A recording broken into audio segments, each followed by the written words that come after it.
Welcome to the Path of the Mist series.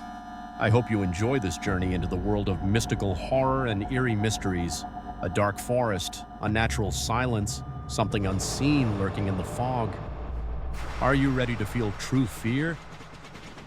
Today's story is just the beginning, but remember, some paths are better left untrodden, and in the mist, it's best not to stop. Now, let's dive into Chapter 1, The Breathing Fog. Chapter 1, The Breathing Fog. Do you hear that? Katerina's voice trembled, but she tried to hide her fear. Jonathan stopped. His breath formed mist in the cold air, and the fog that surrounded the forest seemed alive. It gathered in dense waves between the trees, shifting slowly as if something unseen was shaping it. "I don't hear anything," he replied, but his fingers tightened around the pocket flashlight. Its beam was pitifully weak, vanishing into the thick haze. Katerina took a few steps forward. The forest stood silent. The quiet was so unnatural that even their own footsteps seemed muffled. "We need to get out of here," she whispered. "I know, but we're going in circles."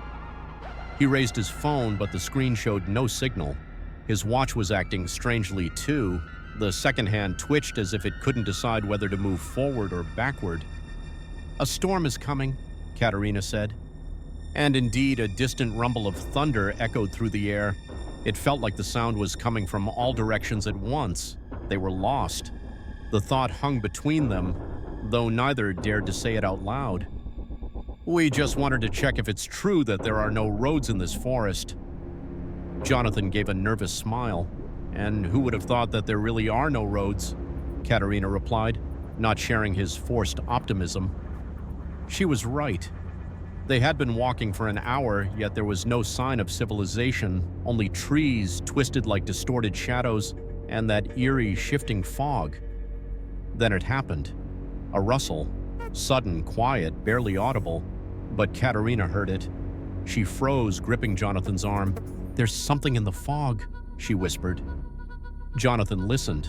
At first, he could only hear his own heartbeat, but then footsteps, not steady, not human.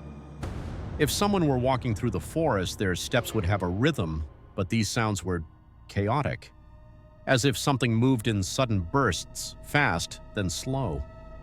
He instantly switched off his flashlight, holding his breath. "Run?" Katerina mouthed. "Wait," Jonathan whispered. But waiting was the worst choice. A crash of thunder split the sky, and almost immediately, raindrops began to fall through the tree canopy. And then they saw it. In the fog, just a few meters away, a figure appeared, tall, gaunt, unnaturally elongated. The mist swirled around it as if trying to conceal it, but it stood there, watching. Katerina nearly screamed, but Jonathan clamped a hand over her mouth. The figure had no face, only a smooth surface that reflected the flickering lightning in the distance, and then it tilted its head and took a step toward them. If you enjoyed this story, leave a like, drop a comment, and subscribe for more terrifying tales. Tell me, what would you do if you saw something staring at you in the fog? Let's discuss in the comments.